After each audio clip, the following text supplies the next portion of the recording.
अस्सलामु अलैकुम। बिस्मिल्लाहिर्रहमानिर्रहीम। क्या हुकूमत के बगैर इस्लाह खल्क मुमकिन है? इस्लाह खल्क यानी इंसानों के अखलाक, किरदार और रवैयों को दुरुस्त करना महज फर्दी कोशिशों से मुमकिन नहीं।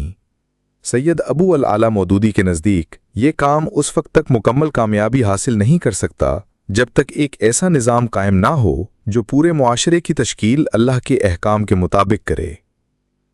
मौदूदी कहते हैं कि इंसान का माहौल उसके किरदार पर गहरा असर डालता है।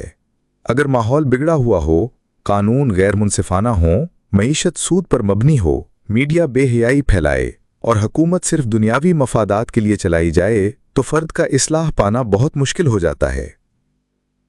एक नेक इंसान भी ऐसे माहौल में दब कर रह जाता है या रफ्ता रफ्ता असर कबूल कर लेता है। इसीलिए मौदूदी के मुताबिक इस्लाह खल्क का पहला मरहला हुकूमत की इस्लाह है। हुकूमत के बगैर बड़े पैमाने पर मुआशरती तब्दीली मुमकिन नहीं, क्योंकि कानून बनाने, तालीम का निसाब तरतीब देने, मीडिया को कंट्रोल करने और मईशत को पाक करने का इख्तियार हुकूमत के पास होता है। जब तक ये इख्तियारात अल्लाह के दीन के मुताबिक इस्तेमाल नहीं किए जाते, तब तक मुकम्मल इखलाकी इस्लाह ख्वाब ही रहती है। वो मजीद कहते हैं कि इस्लाम में हुकूमत महज इक़्तिदार हासिल करने का नाम नहीं, बल्कि एक जिम्मेदारी है कि अल्लाह की ज़मीन पर उसके कानून को नाफिज करे। अगर हुकूमत अदल कायम करे, नेकी को फ़रोग़ दे और बुराई को रोके, तो मुआशरा फितरी तौर पर नेकी की तरफ माइल होगा।